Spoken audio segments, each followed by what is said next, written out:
morning, everyone, or Afternoon. good afternoon, actually. My name is Tyler Johnson. I am actually, can you go ahead and take us to the next slide?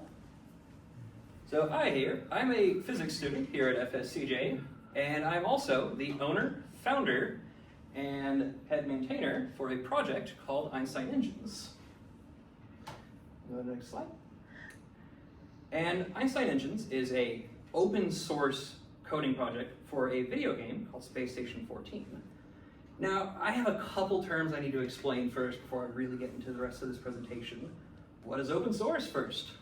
Well, it basically means we have code that is freely available to the public. Anyone at all with a web browser can download it. Anyone can modify it and propose modifications to this project. And obviously that means that we don't make any money off of it. Take the next slide. This is done through a website called GitHub, which is currently the #1 most popular website for such projects in the world.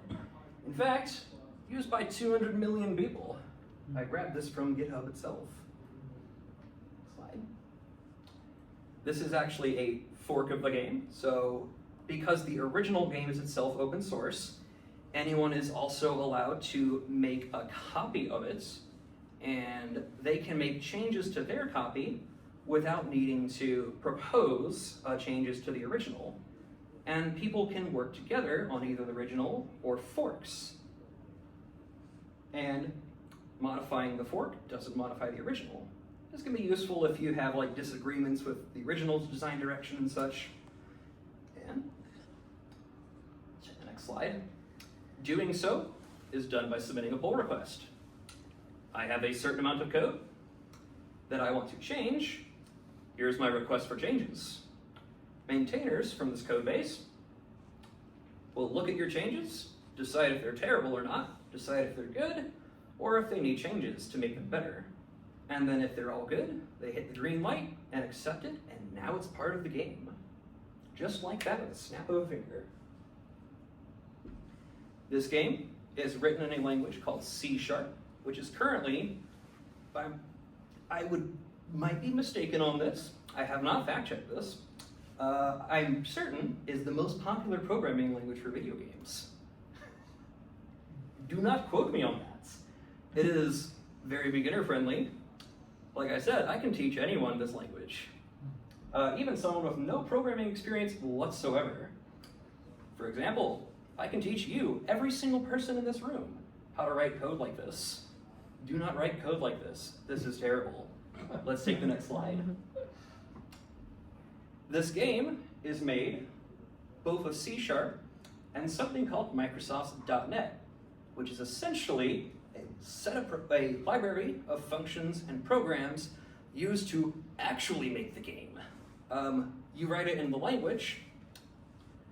.NET turns the language into a game, or not. It might just give you a crash log. Take the next.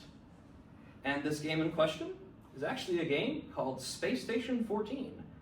All of my code examples in this game, well, in this presentation, are going to be examples actually taken from this game, from my code base, that people, either myself or others, have contributed on and created. So next slide. This game is actually free on Steam. You are looking at the actual Steam page for this game. Anyone can download it, anyone can play it, anyone can mess with the code that we make. In fact, I have 2 of my contributors in this room. Let's take the next slide. And now let's get into the fun. So, this presentation is all about what math is used in video games. To start off, trigonometry, big scary word, is the backbone of all video game programming. We have this big scary circle. And also something that I'm sure every single person in this room has held at one point in their life. I'm going to demystify this circle. This is called the unit circle. This is the basis of all trigonometry. We have a circle with a radius of 1. This direction is 0. This direction is pi over 2. This direction is pi. 3 pi over 2, and back to 2 pi, or 0. But if you notice, circle, thumbsticks that you can move in a circle. This thumbstick, when I'm not touching it, is sitting at this exact position. When I push the thumbstick up, it's moved to this 2 pi position. I can push it halfway up to come to here. I can push it to here, or here, or here, or here. But it cannot ever come outside of this range. This is how game developers have tricked every single person in this room into intuitively understanding trigonometry. All of trig is just finding out information about where I am in this circle.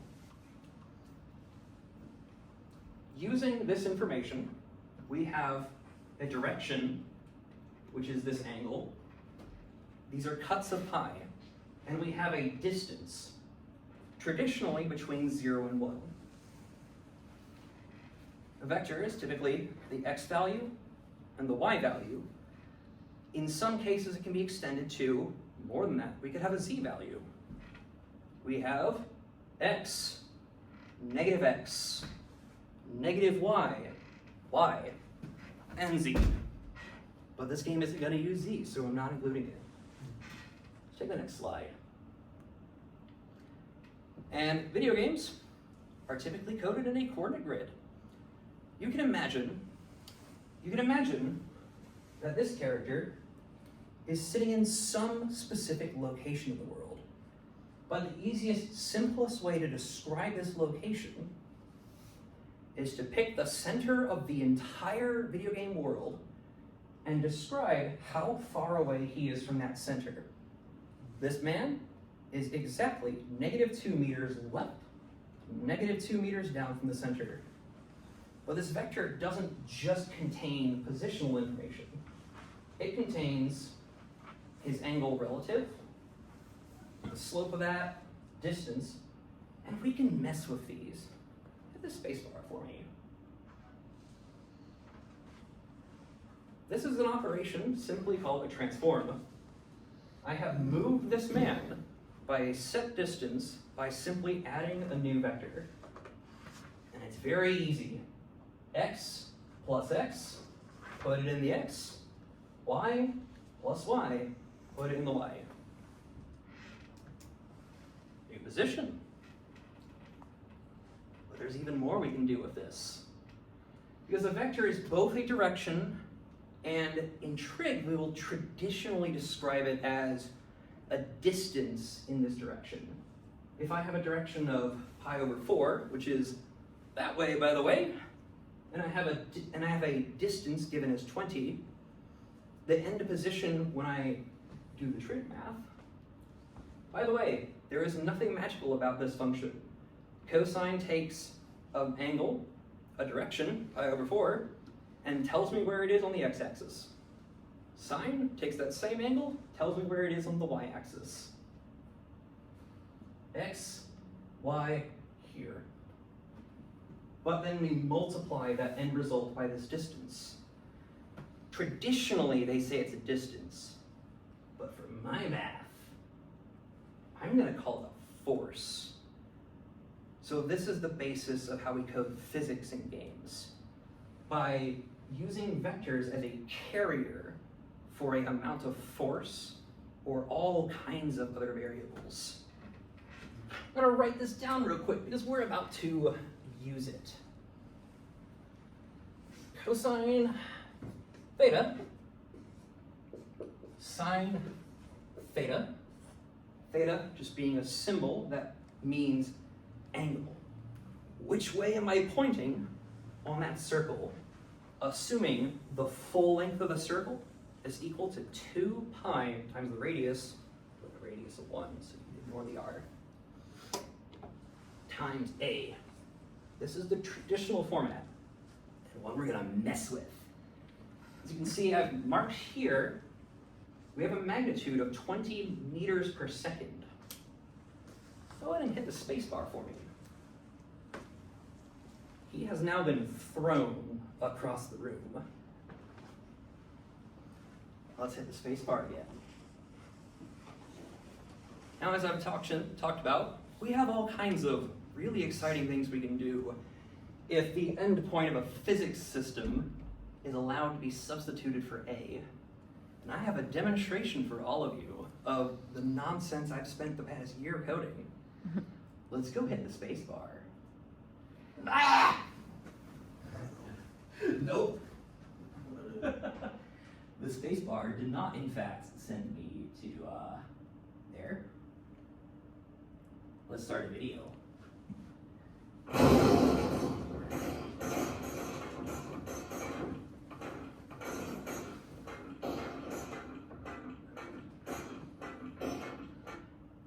This game that we've been coding has a full air simulation. Let's go ahead and hit the space bar now. And it takes place on a space station. Space stations have air in them, have objects in them. If I were to say, blow up one of the walls of a room in a space station, all of the air is going to come rushing out. And it's going to impart a specific amount of force and a direction on every object it passes over. Essentially, if I have a pen in that room and the air travels over it, yeet! Right there as the function says. And it's gonna yeet it with a specific amount of force. We now have an f of x times our trig function, the basic function to produce a vector, but with a system staring into it. Let's take a look at the next slide. And now, let's get into some real fun. So this game has a lot of physics systems bolted into it. Some of them awesome, some of them not so great. As I've said here, getting the math wrong isn't an issue if the bugs are funny enough. How many of y'all have played a game called Skyrim? You. What about you? Have you ever played Skyrim? Do you remember the bug that happens when you get squished by a giant?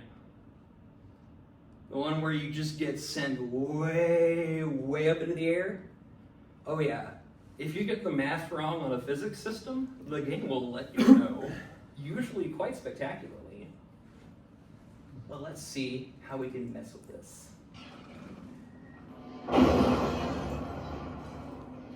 So, parts of the game. This is actual footage I have taken from one of the servers running this game code.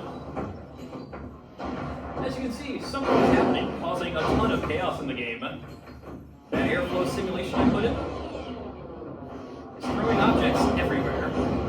Absolutely everywhere.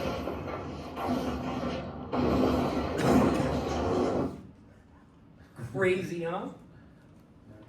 Let's learn how to code that. Let's learn how that works. Well, later. But first, going on to the math stuff. So, space wind requires mass. And mass of an object acts as resistance to its flow. So every item in this game has a mass, but on my specific code base, we actually have a really funny system. A system that lets you set how large your character is with these sliders, and it will very conveniently tell you how much they weigh. 60 kilograms on the left, 102 kilograms on the right. That's going to matter, because if space wind says that there is a certain amount of force acting on the object, we divide the character's mass by that force to change the end resulting vector. Divide by mass of the object being thrown. This acts as a resistance to force. Every object in the game is mass, and if you have mass as a variable, we can account for it as a variable and such. There's also a lot of other fun things we can do with it. For example, making things use it that aren't traditional physics equations. And in fact, none of these examples are what you would consider academic physics. We have the ability to shove someone. If I am larger than you, if I were to put my arms on your shoulder and shove. Would you say it would be harder to shove you around if you were bigger than me, right? If I was a small person, I really couldn't do much. We can account for that. Someone who is physically larger will have a different volume of blood in their body than someone who is physically smaller. We can account for that. Firing a gun produces a set amount of recoil that kicks you. If I am larger, I have more mass to absorb that. We can model that. Let's take the next slide. And we can model it actually fairly trivially in the code. So this looks like a whole bunch of nonsense, right? I'm going to point out exactly where the modeling happens. Right here. You can just ignore every other thing about this entire system. We have a random amounts of recoil, a change in the gun's firing spread, and we divide it by this really funny named function here called mass contrast. We can write functions that store a certain interaction and then use them like a variable that you can just drag and drop into any math system. If I have a variable, a random amount of recoil, and a system that I wanted to interact with, just multiply by said system. I'll actually show you all that function later in this presentation. Let's take the next slide. Now, this is gonna come back in a couple more slides actually. So, again, more examples of variables that we can mess with. But in the previous example, we had just one variable multiplied by one function that is acting like a variable. Here I have a different example. This is actually a system of functions. There is n number of functions hiding behind this one line of code right here, this one multiplier. Each melee weapon in the game can store functions directly that then allow them to be situationally modified. I'll show you all how that works on the next slide. This also will look like a whole lot of nonsense. Please do not ever write code like this if you ever learn how to. This is, you're very much laughing.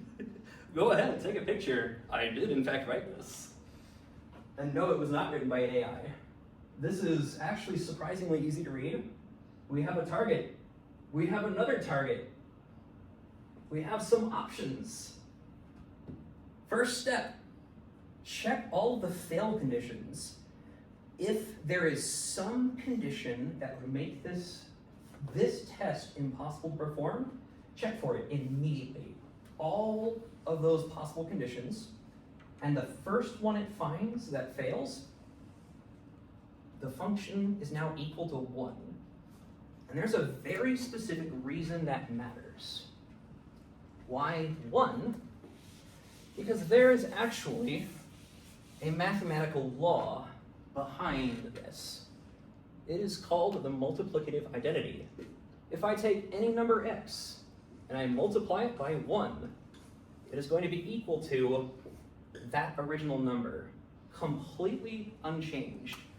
Your computer's CPU has very funny special checks built into it that will outright skip the mathematical operation if the other side is 1.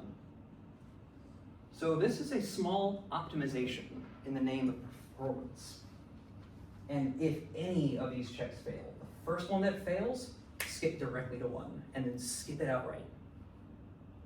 Then we go to this abomination of a line. All this is doing is filtering these two optional inputs to sculpt what I'm expecting to come out of this. And all I'm expecting to come out of this by default is a number between 0.75 and 1.25. Why does that matter? Let's take the next slide. Because this is actually the foundational underpinning of something called abstract algebra. If I have a list of functions, and if these functions are arranged in such a way that they all fit a specific common criteria, or I can build a system that lets them mold to this criteria individually, such as called a constructor, they can be used like a number. So this list of f of x, g of x, h of x, and this is now a function that I can then multiply by. And that is the basics of abstract algebra. So then we can show like what's actually happening behind the scenes. I promise you it'll make sense in the very next slide. So I just mentioned that a melee weapon, like a wrench, can store a list of functions that can potentially modify its damage. Every possible melee weapon in the game has a list, but this list potentially doesn't even exist. To make this work, it is built upon something called abstract functions and override functions. This abstract is a template. It does nothing at all, none. The game will open this and then close it. But then we can build a whole library of overrides that share the same inputs, a target, some various systems that it might potentially need, and heck, I can even trim these so it doesn't at all.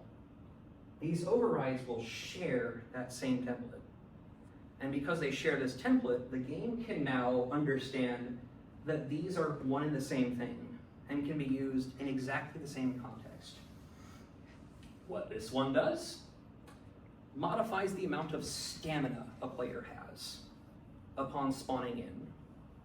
And we actually have a list of about 50 different functions that all do some variations of this, of changing how a player's character works.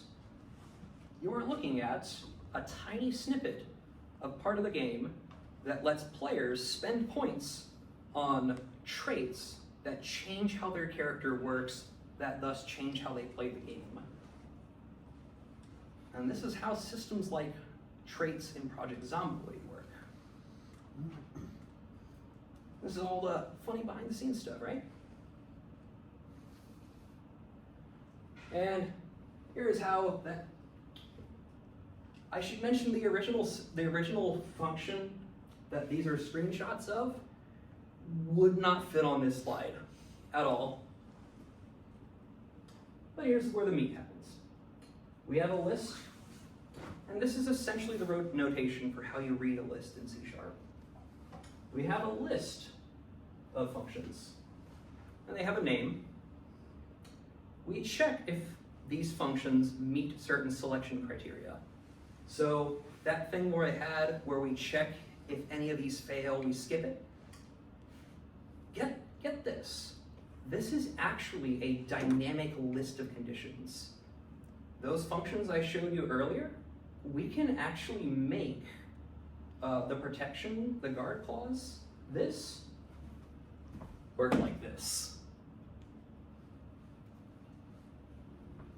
And if any of them fail, skip it. Just move on to the next. Don't do anything else. Otherwise, add it. And all this is doing is just do that. Everything that's successfully passed the check, just do it. Whatever that function says on that person. Check this line. So we have functions that can be used like a variable. We can say f of x is the same, if we can multiply by x, we can multiply by an f of x. We can also multiply by a list of functions directly. So, for example, we have a toolbox. If I was to hit someone over the head with it, it would do this much damage, 9 points. But if I meet every single condition the toolbox says will change its damage, it will do this much. There's actually ways to get even more in the game. I've seen people pick this number all the way up to 20, which will kill someone in 5 hits. Very nuts. Take the next slide. Again, visual. Very easy. Multiply by this, multiply by this, multiply by this, done. 3 simple math operations. But there could be any number of these, or just arbitrarily any number. There is a limit, and it is about 2 million. I would probably have a shouting match with someone if they tried to code a thing in the game that calls 2 million of these.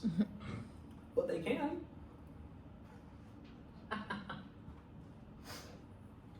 Dang, I really should have brought more content on this, because I'm actually flying through this. We're going to have a really long question and answer session. So, that's just the really basics of physics, what you can do, or what you can modify stuff with. But we can also do fun optimizations with math. So, math has a cost, and that cost is time and money.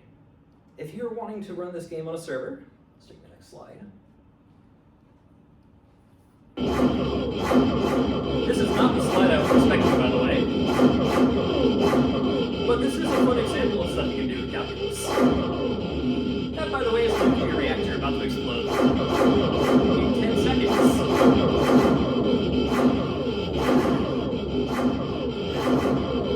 I was expecting.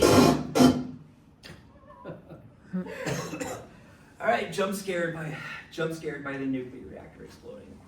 I apologize. That's on me. Let's go to the next slide. Yeah. So before I really get into like the calculus side of this, I proposed this presentation and started writing it while I was still taking Calc 1.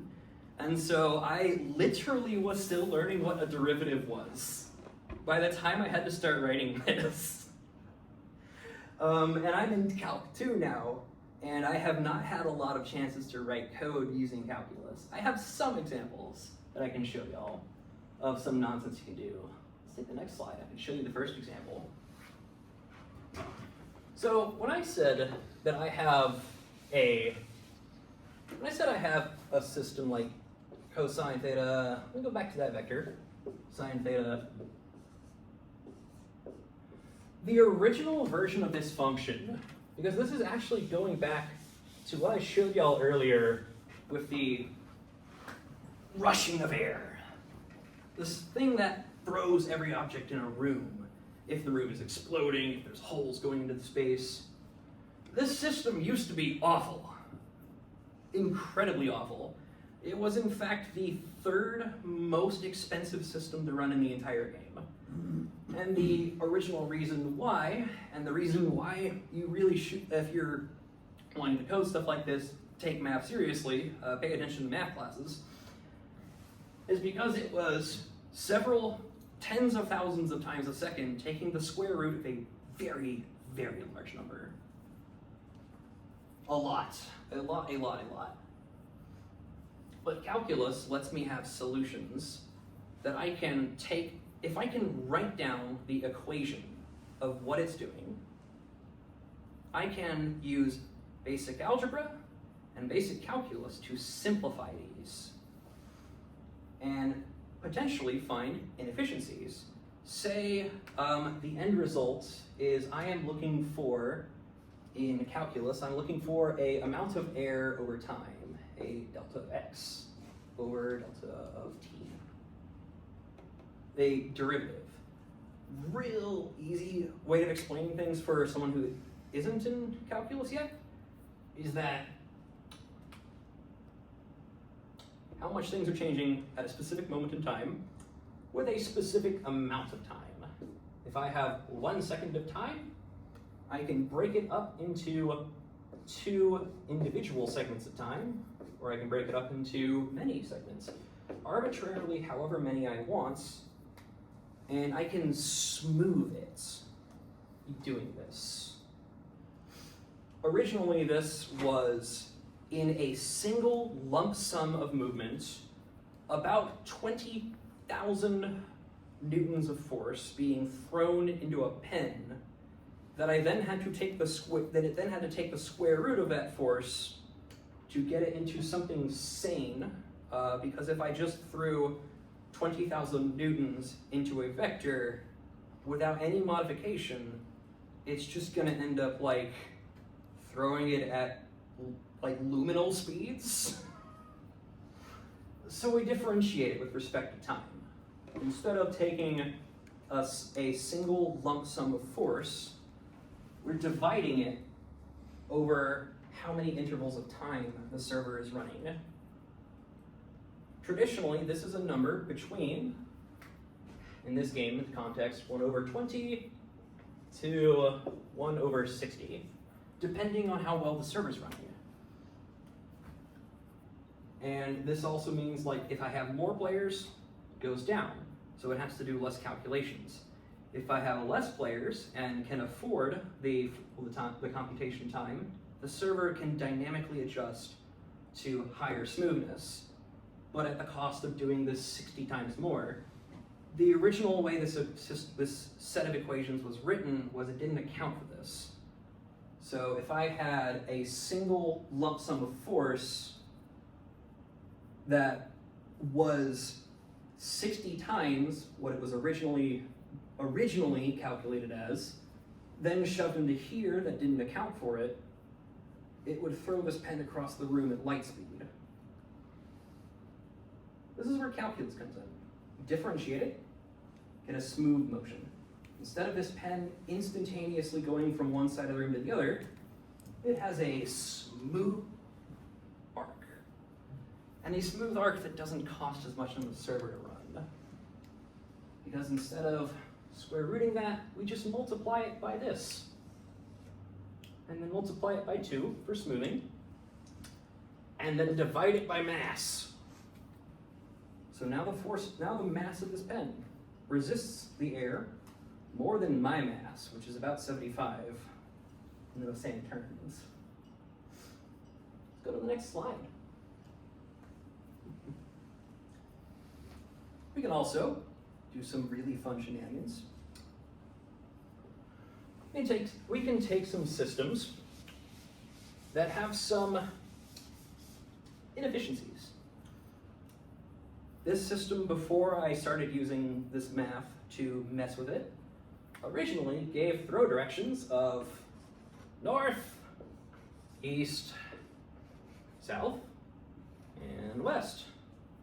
And if you note, on my original unit circle, that's pi over 2, that's pi.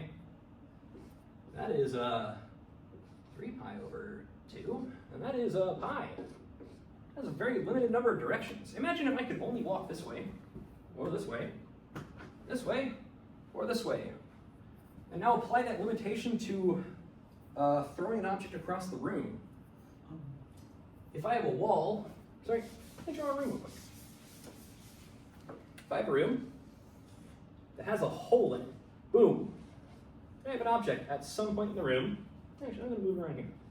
At some point in the room, if I have to snap the direction it's throwing to this direction, it is not going into the hole, it's going into the wall, and then it's going to go into this wall, and then it's going to go into that hole, into the space. What comes in handy here is a gross oversimplification of a set of calculus equations called Laplace's transforms. Now, it is not, in fact, the Laplace's transforms, because the original equations from him would kill the server instantly if I tried to plug them in exactly as is. We'd have an amount of performance left over for the players to use of none. None at all. So let's just simplify it. Let's simplify it a lot. This looks really complicated, and I'll walk you through exactly what it's doing. I have some point right here. The air traveling across this point is going this way. I check this tile, here, here, and here, and go, oh, this one is going this way, this one is going this way, this one is going this way, and this one is going that way. I add them all up together, all of them, as vectors. So again, direction, distance. The distance is just going to be 1 at all. And it's going to look like this. But this is not a very clean vector. This is in fact a vector that's going to have a length of,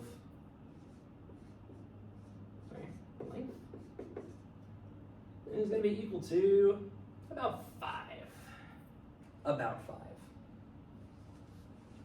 And if I were to multiply the original force by it, I'd have problems, because now I'm throwing it 5 times as fast as I'm intending.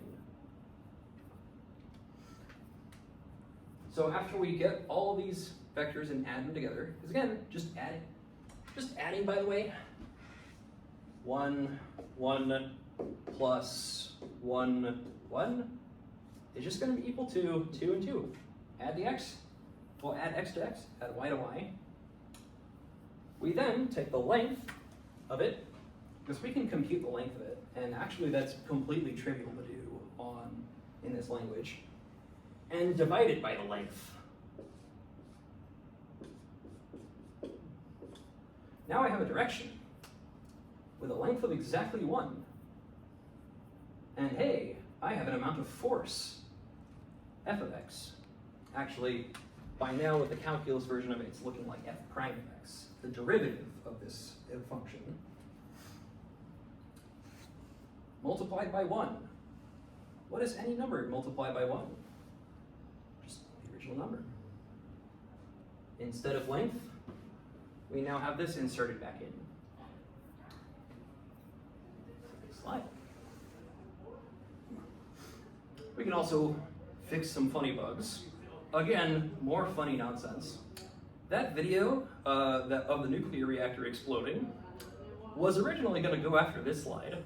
It had a bug where if your server had a small number of players, it would explode literally every time you used it, without exception. Every single time. And we spend months and months and months and months trying to troubleshoot everything but the nuclear reactor code, because nobody wanted to touch this, because it's code for a nuclear reactor.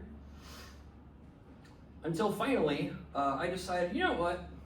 Screw it. I'm gonna go look in this code. The air simulation is expecting force differentiated with time. It was not differentiating its force by time previously. And so, if you had a small number of players, it was multiplying the amount of heat produced by 60, effectively. Running 60 times faster than its cooling system. But if you had a large number of players and a server that is running awfully as a result, because it's just doing everything but this, it's only 20 times faster than its cooling system. So if you have players that really, really, really know what they're doing, they could make it not explode. They absolutely could not make it not explode when it was running 60 times though. Very easy fix. All I had to do, multiply by 2, multiply by the time delta. Sorry, divide by the time delta. But in this case, it's just multiplied by the delta.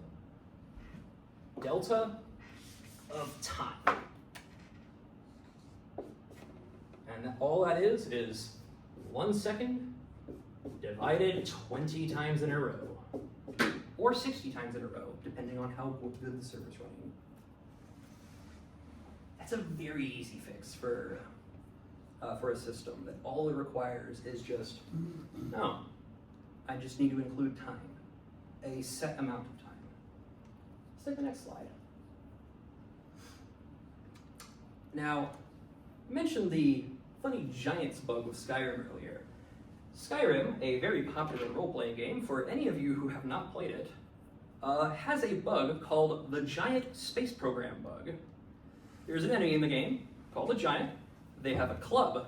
If they hit you with the club, you die instantly, and your character goes right into space because of said bug.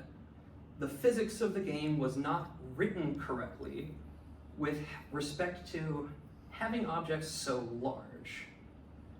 So in video game programming, so let me preface this.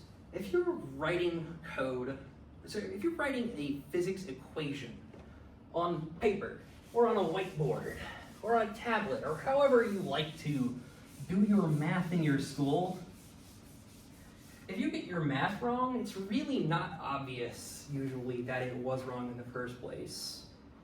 If you get your math wrong in a video game, however, you get funny shenanigans like a pipe containing gas that is 58 times the temperature of the surface of the sun because someone lit a match under it. This was a real bug. By the way, this bug is still in the game. I've spent a month trying to figure out why. It's still there.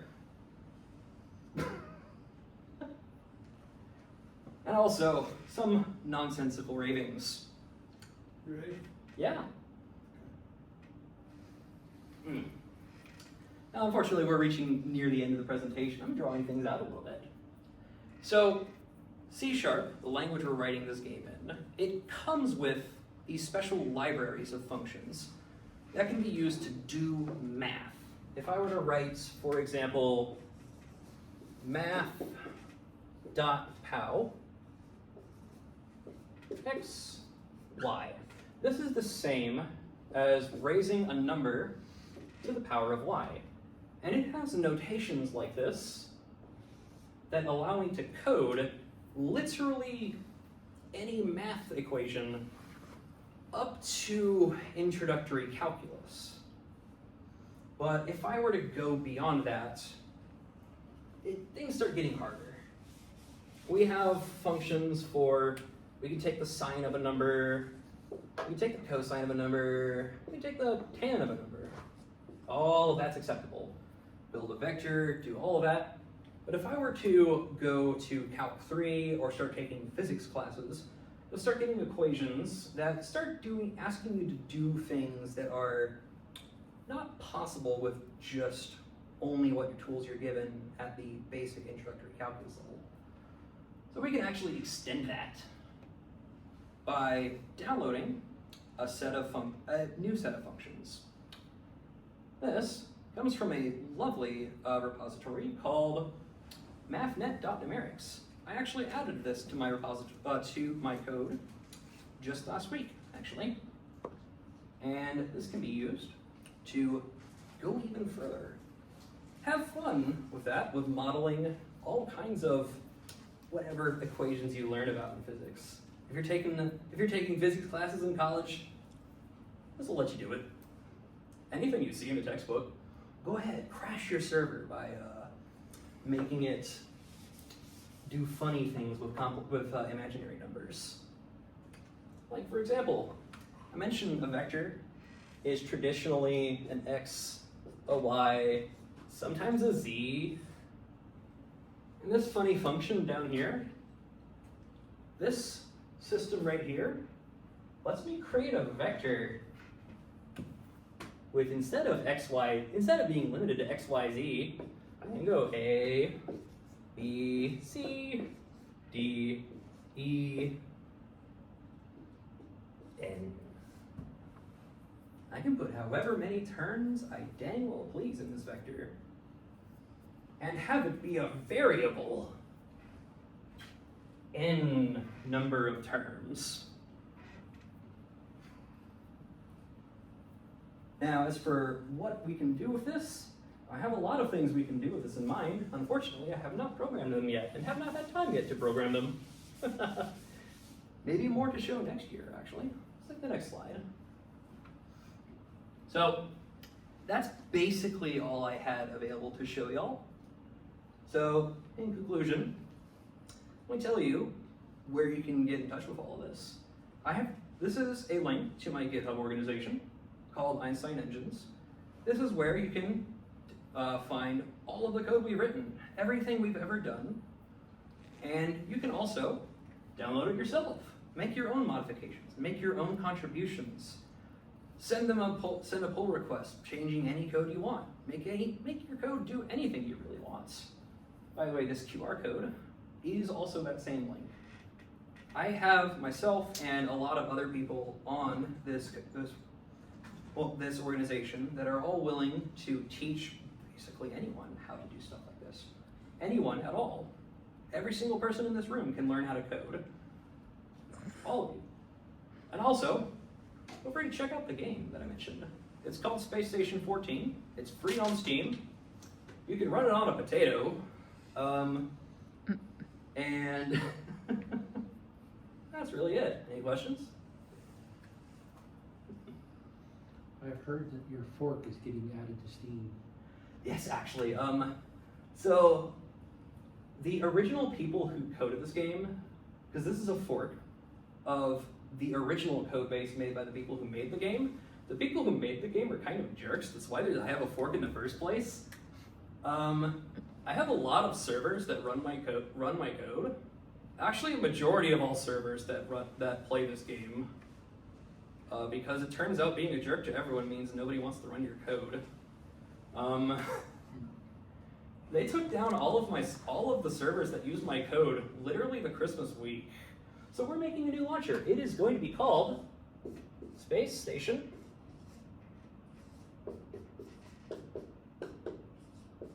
Beyond. Very simple name. And it's just basically the original game without the jerks. And I wasn't going to mention it because I don't actually have a release date on when it's going to be available. But it is basically just the same game, except you can't have people remove your servers from the list because they disagree with you. And that's literally the only change about it. Essentially, the way the game works is you have the launcher. All the launcher does is provide a list of servers that you can play on. And the servers are free to run whatever code they want.